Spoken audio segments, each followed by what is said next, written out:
तो hello guys, ये हमारा शूज होती। देखो अभी दूध निकल जाती, देखो काम पे अभी ले जाती। सो गाइस, हम माई शरीर माई शरीर बहुत बहुत खराब होती, दुर्बल होती, चुन ছোট हो जाती। সো হ্যালো গাইস, সবাই কেমন আছো? আশা করি সবাই ভালো আছো। আমি ভালো না, আমার শরীর খুব দুর্বল, ঠিকমতো কাজকাম করতে পারছি না। তো চলে আসলাম আমার সেই জায়গায়, ফার্মে। তো এখন আমরা যাব দুধ ডেলিভারি দিতে। ডেলিভারি বলতে ভুল, মানে দুধটা দিতে আর কি, এই একই ব্যাপার। সরি। তো শুরু করা যাক আজকের ভিডিওটা, তোমরা দেখতে থাকো পুরোপুরি। অনেকদিন পর আজকে ব্লগে।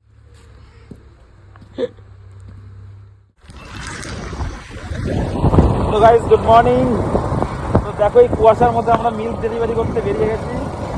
তো দেখো আমরা সবাই, মানে কি বলবো আর, এই ঠান্ডার মধ্যে এই সকালে, এখন বলে সকাল 7টা, কি কুয়াশা, মনোরম, মানে একদম হিল সাইডের, মানে পাহাড় ফিলিং করছে। মজাই আলাদা। ঠিক আছে, রাখো এখন।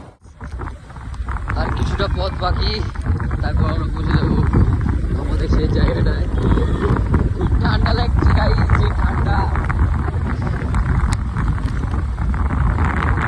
তাহলে ভাবো দাদা তাহলে কেমন ভাবে গাড়ি চালায়।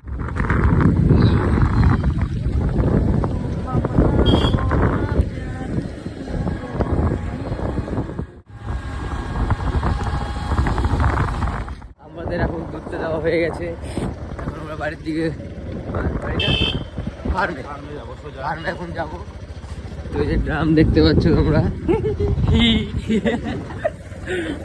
ভাইয়ের হাসিটা সেই, কথা বলবে আর করে হাসবে।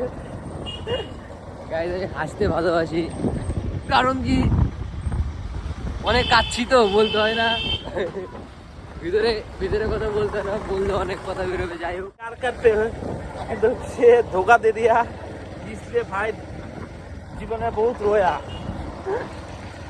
तो आप क्या बोलेंगे? और रोते रोते हम लोग इसके पास आया। हम बहुत समझाया, इसलिए अभी ठीक ठाक है। तो क्या बोलेंगे और आप बताइए। সো গাইস, আমরা তো এখন ঠিকঠাক আছি, তো বেশি উল্টাপাল্টা কা হই। হ্যালো গাইস, চলে আসলাম গঙ্গারামপুরে আমাদের স্থানে। তো এই যে আমাদের সেই ব্রিজ, কি আর বলবো, সুন্দর হওয়া ব্রিজ। কে আসছে